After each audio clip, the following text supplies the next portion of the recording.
Hey everyone, I'm Paul. I'm Pej. So, what are you playing lately? I went a little bit retro. It's not a new game. It's an older game based on Lord of the Rings, sort of. So, Middle Earth, Shadow of Mordor. And I got it on Steam because I wanted to play something on my PC. Oh, this is to test out the specs of the PC and what it can do. Exactly. Right. I mean, it's not the latest game, but it does have some pretty heavy textures, and it does give the card a bit of a workout. Plus, it's a genre I didn't want to get into a first-person shooter right away. It's an interesting game. It's an action RPG, right? So not heavy RPG, but lots of good fighting mechanics. Really excellent story. It's almost like a backstory to Lord of the Rings, how they kind of weave it into the whole genre, but very original.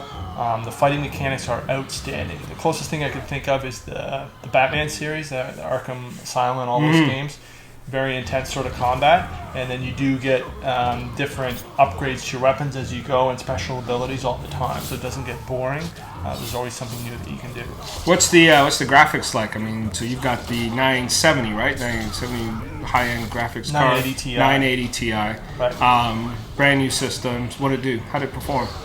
You can basically max out all the settings in that game and still run at about 100 frames per second if you want. It is super smooth.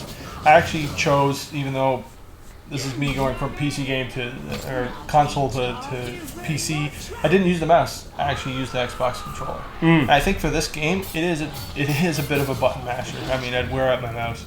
Yeah, you're doing a lot of action all the time. It just made sense for me to play with the controller, which allowed me to do. It's actually a very seamless experience. As soon as you plug in the controller, all the UI and stuff shows you the buttons rather than the mouse clicks. Oh, this is on Steam too, right? So they've got Steam. That unique interface for that. It was a good deal, and I think that's why I got it. It was a good bundle. Had a lot of add-ins at this point because the game's been out over a year. So I think that was really what. What about any weaknesses of the game? Like as you said, it's like 12, 18 months old now. Still good gameplay.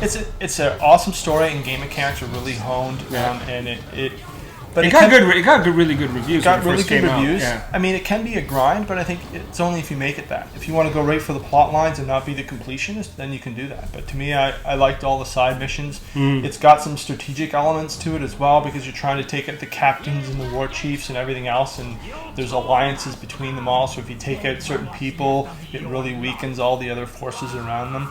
And after certain levels, some interesting twists happen in the plot that kind of change the game mechanic a little bit. So don't tell me that because I still got mine. It did enough things that as soon as you thought it was going to be boring and very repetitive, you go to a completely different place. Some significant changes happen. So very impressed. It's worth the ratings that I think people gave it. And what about the switch between playing on console and now playing on your PC?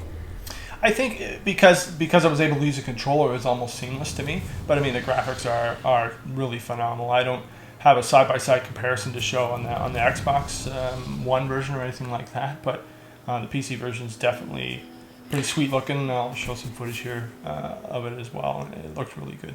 Cool. I mean, we can probably do it with PlayStation and the PC to see if there's any difference. We might post that if we get around to it. Cool. I'm Pej. And I'm Paul.